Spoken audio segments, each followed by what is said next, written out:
Moi, c'est Elsa et je suis partie à l'Université du Michigan au premier semestre et après j'ai fait un stage à Londres au second semestre. Moi, c'est Valentin, j'ai été coloc avec Elsa au Michigan et ensuite j'ai fait un stage à Manchester.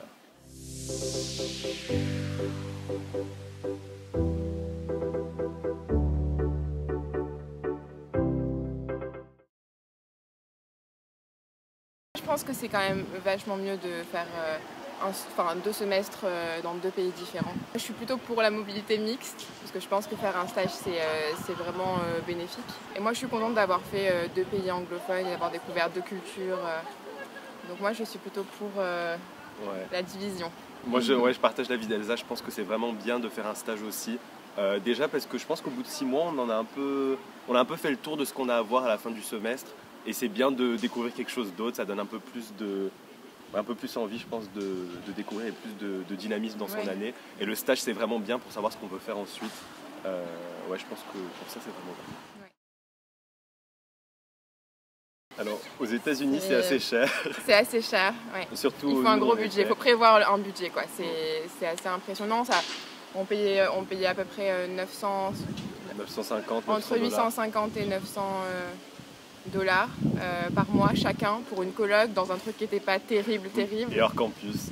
Campus, donc on devait prendre le bus tous les matins. Enfin, c'était fantastique. Vivre sur le campus c'est très cher en fait. Et du coup, pour avoir un cadre de vie vraiment très correct, il faut vraiment mettre le budget, quoi. Oui, et les prix en général sont assez chers aussi parce que les Américains sont prêts à payer beaucoup pour leur université, donc ils sont plus à quelques milliers de dollars près. Ils font des prêts sans date à vie. C'est ça. Et du coup, c'est vrai que la vie est assez chère. Il faut prévoir ça quand même. Ça rentre en compte. Il faut pouvoir survivre. Et une coloc, clairement, je pense que on l'a bien vécu, nous. Ouais, ça c'était bien. On a fait New York, la Nouvelle-Orléans, Chicago, Détroit. Et je pense que c'est tout. C'est déjà pas mal. C'est déjà bien. Moi personnellement le voyage à New York c'était quand même le truc où je pense qu'on s'est plus éclaté. On a vraiment mis le budget pour le voyage à New York.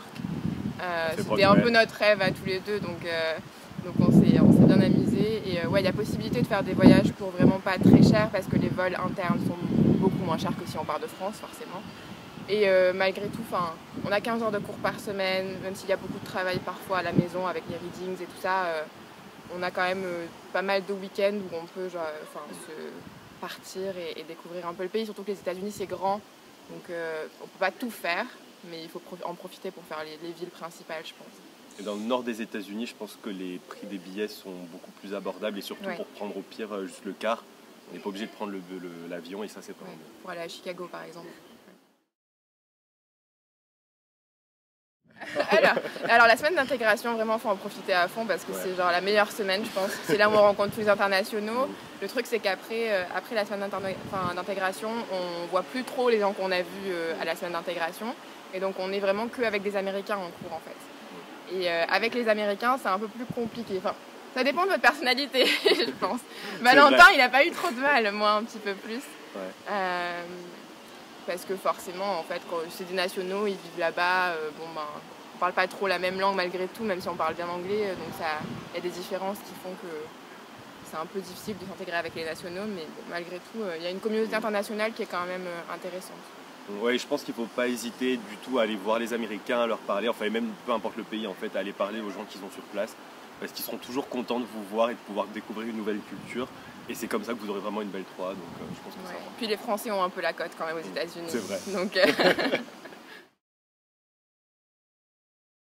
le prix de la vie qui était cher, le temps aussi, c'est un truc qu'il faut prendre en compte, je pense, le temps. Nous encore, on était au premier semestre au Michigan, ça allait à la fin, il faisait -5 à peu près. Ouais. Après cet hiver-ci, au deuxième semestre, nous on n'y était pas, mais il y a eu jusqu'à -40. Et je pense qu'il faut vraiment être prêt à avoir ça et avoir un temps qui n'est pas toujours top. Mais c'est une expérience aussi, on ne peut pas toujours avoir le temps qu'on a à Aix. Mais c'est bien de découvrir ça aussi. Ouais, et puis la nourriture, je pense. La nourriture est quand même pas terrible aux États-Unis. Pour le prix qu'on paye, on revient avec quelques kilos en général, pour pas grand-chose. Sincèrement, on n'a pas pris tant de plaisir que ça à manger et pourtant... La nourriture manquait un peu. Un peu, ouais. Alors ouais, c'est différent du système français. Moi j'ai pris des cours sur la population afro-américaine parce que ça m'intéresse. On a pris un cours en commun qui s'appelait les Gender and Pop Culture, qui était sur les études de genre. Et moi j'ai pris un cours d'histoire de l'art. Et c'est vrai que les cours sont beaucoup plus spécialisés là-bas.